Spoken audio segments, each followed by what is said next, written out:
Hello everyone, today we are going to do controlling or management control, and let's start with the definition of controlling. Controlling can be defined as the function of management which helps to seek planned results from the subordinates, managers at all levels of an organization. The controlling functions helps in measuring the process towards the organization goals and brings any deviation and indicates corrective action. See, try to understand what is controlling. Controlling से हम क्या समझते हैं?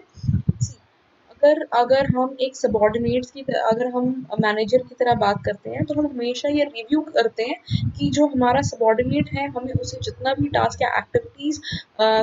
बोली है करने के लिए परफॉर्म करने के लिए कहा गया है उसे उसने कितना बेहतर तरीके से उसको परफॉर्म किया है या कोई डेविएशन है उसके अंदर controlling means basically means measuring your performance you have standard performance and you have current performance आपने एक स्टैंडर्ड परफॉर्मेंस रखी होगी जो आप अचीव करना चाहते हैं and you have current performance तो आप मैच करने की कोशिश करते हैं कि दोनों के बीच में कोई डेविएशन तो नहीं है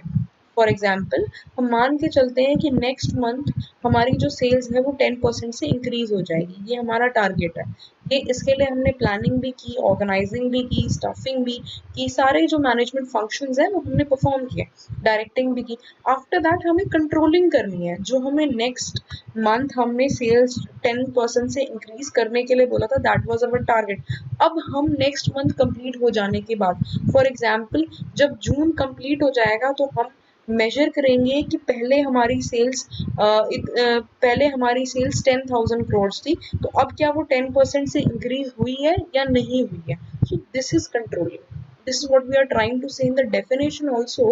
controlling can be defined as the function of management which helps to seek planned results right we have planned already कि हमारे results जो है इतने होंगे from the subordinates managers and at all levels of organizations आपने जो भी अपना जो टारगेट सेट किया हुआ है जिसके लिए आप काम कर रहे हैं वो आपने सबॉर्डिनेट्स हैं या मैनेजर हैं या जितने भी लेवल्स ऑफ ऑर्गेनाइजेशन है आप सबको ऑलरेडी कम्युनिकेट कर चुके हैं The controlling function helps in measuring the progress towards the organizational goals and brings any deviation indicates corrective action. आपने जो भी किया है हमने we need to measure the progress और हमें मेजर करना है ऑर्गेनाइजेशनल गोल्स जो हैं कितने आपने अचीव किए हैं कोई डेविएशंस तो नहीं है उसके अंदर and indicates corrective action obviously अगर उसके अंदर कोई डेविएशन है या एक पर्टिकुलर लेवल तक हमें काम करना चाहिए तो और हम नहीं कर पाए हैं तो हमें करेक्टिव एक्शन भी लेने की जरूरत है so this is all about controlling now we'll move on to the characteristics of controlling features of controlling so what are the features of controlling first is your managerial function now why do we call it a managerial function top level management का जो function है वो तो है ही है उसके अलावा हम इसे मैनेजरल फंक्शन क्यों कहते हैं because it is the duty of the manager कि whatever task and activities are perform by subordinates they have to keep a eye on it आपको आप जब भी किसी सबॉर्डिनेट को काम असाइन करते हैं तो आपको ये देखना बहुत जरूरी है कितना पर्टिकुलर टास्क जो है वो सबॉर्डिनेट कंप्लीट कर पा रहा है now next is your forward looking see we say controlling as a forward looking function why because you measure the performance अब measure हम performance हम measure कर रहे हैं उसमें कुछ deviations आ जाती हैं so we need to tackle it plus we need to make policies on the basis of this controlling process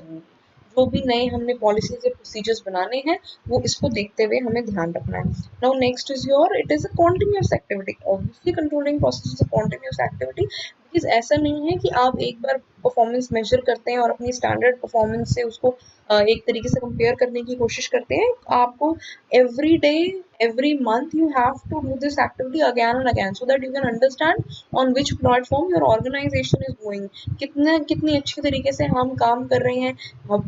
definitely ये भी पॉसिबिलिटी है कि आप जो है अपना जो टारगेट परफॉर्मेंस है आप उससे बेहतर परफॉर्म कर पाए तो ये एक कॉन्टिन्यूस एक्टिविटी है जो आपको हमेशा करनी है now next is your control is related to planning obviously control is related to planning why control is related to planning because whatever you have planned already जो आपने रिजल्ट्स प्लान किए हुए हैं पहले आपने एक्टिविटी प्लान की है और जब आप एक्टिविटी प्लान करते हैं तो ऑब्वियसली प्लान करते वक्त आपके माइंड में कोई ना कोई रिजल्ट होता है जिसको आप अचीव करना चाहते हैं एंड टू अचीव दैट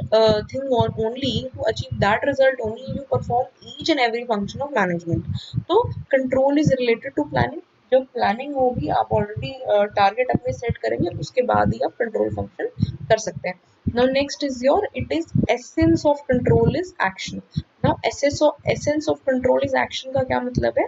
कि आपने जो एक तरीके से आपने कंट्रोलिंग प्रोसेस जो पूरा किया हुआ है, अब इस कंट्रोलिंग प्रोसेस में अगर कोई डेविएशन आई है, एट द एंड हमें क्या करना है, we have to take action. What kind of action? Corrective action. अगर हम कह रहे हैं कि 10% से सेल इंक्रीज होना चाहिए और अगर सेल्स इंक्रीज सिर्फ 5% से हुआ है या 2% से हुआ है, 3% से, तो ऑब्वियसली हमारा जो काम करने का प्रोसीजर है उसमें कोई ना कोई प्रॉब्लम है. तो we need to take corrective action, और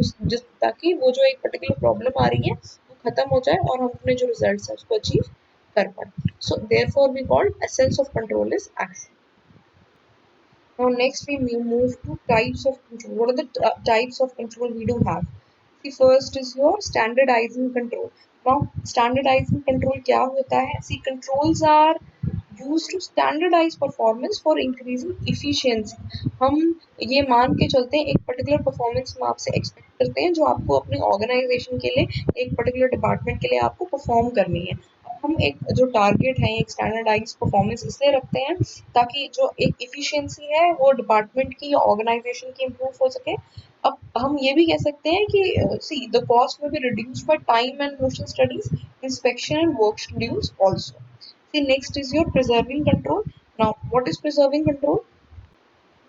Preserving control is basically related to assets. Assets की हम यहाँ पर बात करेंगे. हम जो भी assets जो हैं organization में use करते हैं, अब इसके लिए हम already जो है हम क्या करते हैं, एक तरीके से हमने responsibilities allocate कर दी हैं. Assets कहाँ पे use हो रहे हैं, कितने use हो रहे हैं, इसको ध्यान में रखते हुए हम कोई भी काम करते हैं. Why? Because ताकि organization के जो assets हैं या resources हैं उनका wastage ना हो.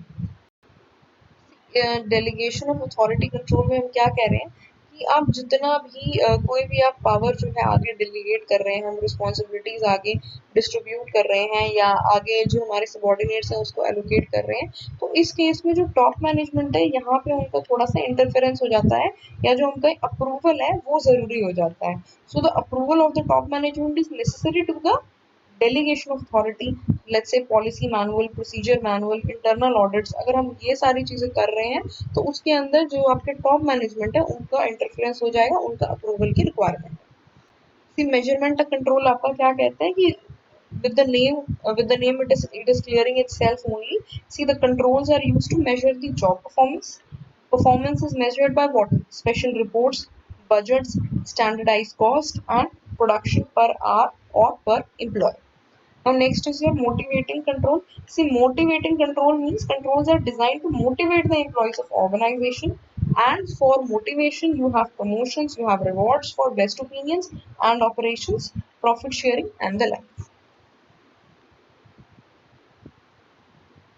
So this is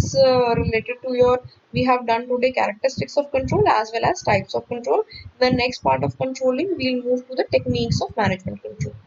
Thank you.